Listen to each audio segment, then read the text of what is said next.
Hi friends, ഇന്ന് വീണ്ടും ഒരു ഓർഗൻസ ഫ്ലവറായിട്ടാണ് വന്നിരിക്കുന്നത്. ഇതുപോലെ തുണി റൗണ്ടായിട്ട് എടുക്കുക. അന്ന് നമ്മൾ സ്ക്വയറായിട്ടായിരുന്നു, ഇത് റൗണ്ടായിട്ട് എടുത്തിട്ട് അതിനെ ഇതുപോലെ സൂചി നൂല് കൊണ്ട് ഇങ്ങനെ കോർത്തെടുക്കുക. ചുരുക്കി എടുക്കുമ്പോൾ അതിങ്ങനെ റൗണ്ട് ഷേപ്പിൽ വരും. അതിനെ ഇങ്ങനെ നമുക്ക് എത്ര പെറ്റൽസാണോ ആവശ്യമുള്ളത് അത്ര പെറ്റൽസായിട്ട് കോർക്കുക. ഞാനിവിടെ 5 പെറ്റൽസാണ് എടുത്തിരിക്കുന്നത്. അതിങ്ങനെ റൗണ്ടാക്കുമ്പോൾ ഇതുപോലെ നല്ല ഭംഗിയിൽ ഷേപ്പായിട്ട് വരുന്നതാണ്. എന്നിട്ട് അതിനെ വീണ്ടും സൂചി നൂല് കൊണ്ട് നല്ലപോലെ അങ്ങ് കോർത്ത് നല്ല കെട്ടിയെടുക്കണം. കെട്ടിയെടുത്ത ശേഷം നമുക്ക് അതിന് ഡെക്കറേഷൻ ചെയ്യാൻ വേണ്ടി അതിൻ്റെ മുകളിൽ ഒരു സ്റ്റോണാണ് ഞാൻ ഉപയോഗിക്കുന്നത്. B7000 ഗമ്മുണ്ട്. ആ സ്റ്റോൺ നല്ലപോലെ ഒട്ടിച്ചെടുത്ത് ഏത് ഡ്രസ്സിലാണോ വേണ്ടത് അതിൽ നമ്മൾ തുന്നി ചേർക്കാവുന്നതാണ്. എങ്ങനെയുണ്ട് ഫ്രണ്ട്സ്? നന്നായിട്ടുണ്ടോ? ഇത് നിങ്ങളും ട്രൈ ചെയ്ത് നോക്കണം.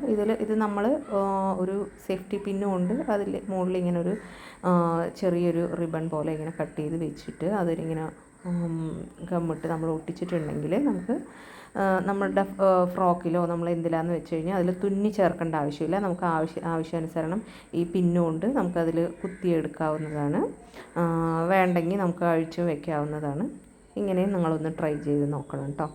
നന്നായിട്ടുണ്ടോ ഫ്രണ്ട്സ്? പിന്നെ ഈ ഡ്രസ്സ് ഇന്ന് എനിക്ക് എക്സാമിന് ഉള്ള ഔട്ട്ഫിറ്റായിരുന്നു.